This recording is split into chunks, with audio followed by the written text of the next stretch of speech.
बस आप सभी का स्वागत है प्लाज्मा न्यूज़ पर। मैं आपके साथ रिजवान खान। आज हमारे साथ महरा खान है। इनको इंट्रोडक्शन की ज़रूरत नहीं। इन्होंने जो स्पीच दी थी, डिबेट किया था, उस पर देश ने इनको सराहा और दुनिया ने भी इनको देखा। महरा ने जामिया मिलिया इस्लामिया से मास कॉम की और आज ये police public library Jamia Nagar में आई हुई हैं। हम इनसे बातचीत करेंगे और जानने और समझने की कोशिश करेंगे कि इनकी ज़िंदगी में क्या परिवर्तन हुआ जब नेशनल मीडिया ने इनको कवर किया। महरा, मेरा पहला सवाल, क्योंकि महरा एक मास कॉम की स्टूडेंट थी, एक सिंपल स्टूडेंट थी। हम जैसे टीचर्स भी आपको देखते हैं, नेशनल इंटरनेशनली आप फेम आपको मिला। बहुत मेहनत होगी उसके पीछे की, एक दिन की कहानी नहीं होगी, बहुत मेहनत होगी, मैं इस चीज़ को समझ सकता हूँ। मगर ज़िंदगी अब कैसी चल रही है? सपने बड़े होंगे, क्योंकि आप जब जाते होंगे, लोगों से मिलते होंगे, लोग कहते हैं कि महरा बहुत कुछ कर सकती हैं, चेंजेस होंगे, अप्रिसिएशन बहुत मिलता होगा। तो जो वीडियोस आपके वायरल हुए और उस दिन के बाद अब जिंदगी कैसी है, उसके बारे में जरूर बताइए। खुशी तो बहुत है, लेकिन खुशियाँ जो होती है वो एक दिन हो गई, दूसरे दिन भी हो गई, तीसरे दिन भी हो गई। But then now I feel कि रिस्पॉन्सिबिलिटी जो है वो बहुत कांस्टेंट बढ़ गई है। हम इस तरह के इंसान हैं कि हम ज़्यादा देखते हैं कि हमारे ऊपर क्या क्या चीज़ें कॉन्फिडेंस है। अगर लोग देख रहे हैं या देख रहे हैं कि तालीम अच्छी है या देख रही है अच्छी चीज़ें कर रही हैं, तो लोगों की नज़र अब हम पे आ गई है, तो हमारी रिस्पॉन्सिबिलिटी बढ़ गई है। और हमारी रिस्पॉन्सिबिलिटी कौम की तरफ बढ़ गई है, हमारी रिस्पॉन्सिबिलिटी हमारे राज्य की तरफ बढ़ गई है और महिलाओं की तरफ बढ़ गई है इन जनरल। तो हम इसको देखते हैं कि हमारी लाइफ इस तरह से चेंज हुई है कि लोगों की ज़्यादा हमसे उम्मीदें बढ़ गई हैं। तो इस चीज़ का हमें ज़्यादा प्रेशर रहता है। कभी कभी खुशी तो चलेगी 3-4 दिन में, हम जैसे आपको बताया, लेकिन रिस्पॉन्सिबिलिटी बहुत बढ़ गई है। तो हम कोशिश कर रहे हैं कि इसको हम कायम रखें, अलग अलग फील्ड में काम करके। मेरा दूसरा सवाल होगा उन लड़कियों के लिए, क्योंकि वो आपको देख रही होंगी।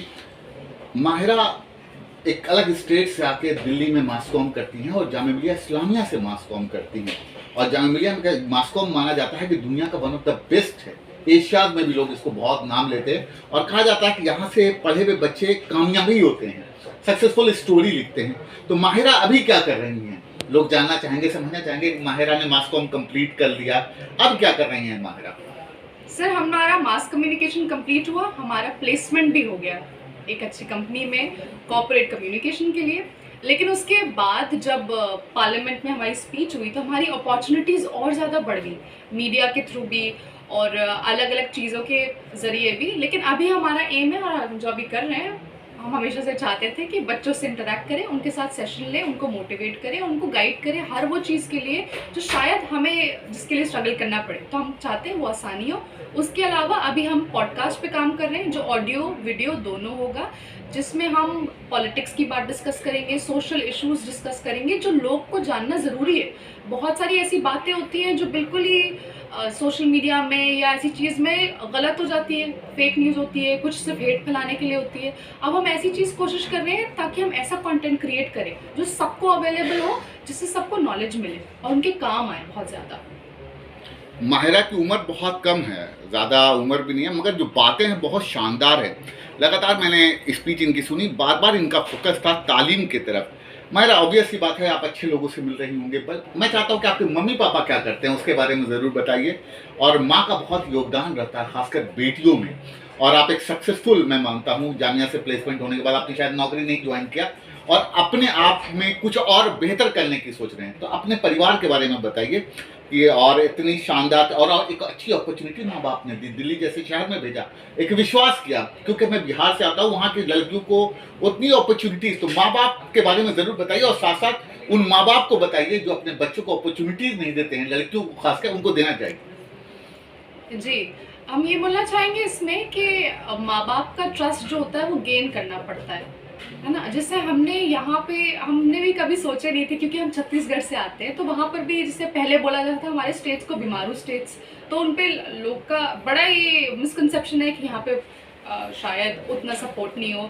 और बहुत सारे स्टैटिस्टिक्स भी ये दिखाते हैं कि तालीम की तरफ उतना तवज्जो नहीं है। और लड़कियों की तालीम की बात करें तो और स्टैटिस्टिक्स जो है वो और ज़्यादा बुरे हैं, हमें बुरा लगता है देख के। लेकिन जब क्या हुआ कि हमने बोला कि हमें शायद दिल्ली में हमने एडमिशन लेना है कॉलेज के लिए, तो उस वक्त हमने क्या करे थे, हमने पहले बताया नहीं थे हमारे वालिद साहब को कि हमने फॉर्म भर दिए हैं। जब फॉर्म का डेट आई तो लगभग हफ्ता 10 दिन बचा हुआ था, तो हमने अपने वालिद साहब से बोले एक बार आप ट्राई करने दीजिए, हम अपने आप को प्रूव कर लें, तब आप डिसीजन करिए। तो जब हमने एग्ज़ाम क्लियर करे और हमारे पहले लिस्ट में ही, मेरिट लिस्ट में ही नाम आ गया, तब हमारे वालिद साहब ने बोले यार हमारी बेटी में काबिलियत है तो हम क्यों रोके, हम तो सपोर्ट करेंगे। तो हम यही चाहेंगे कि कम से कम आप इतना पुश कर लें खुद को, खुद से आप इतना कर लें, लड़की हो आप, हम सब समझते हैं, सारी घर की कंडीशन समझते हैं, लेकिन आप इतना पुश कर लीजिए अपने आप को कि आप अच्छे कॉलेज का एंट्रेंस क्लियर कर लीजिए। इतना आप इतना दिखाएंगे, आप लोगों को दिखाएंगे, अपने घर वालों को दिखाएंगे, तो क्यों नहीं समझेंगे। हम पहले से डर जाते हैं, हम कैसे करेंगे, नहीं होगा, वो होगा, नहीं, पहले आप करके दिखा लीजिए। माहिरा की स्पीच में इतनी ताकत है कि लड़कियां अगर इनको सुनेंगी तो उनकी ज़िंदगी में परिवर्तन हो गया, और हर माँ बाप ये चाहेगा कि माहिरा जैसी बेटी उनको मिले। माहिरा, आपने बहुत कीमती वक्त दिया, बहुत अच्छा बातचीत करके लगा आपसे। Thank you for watching plasma news.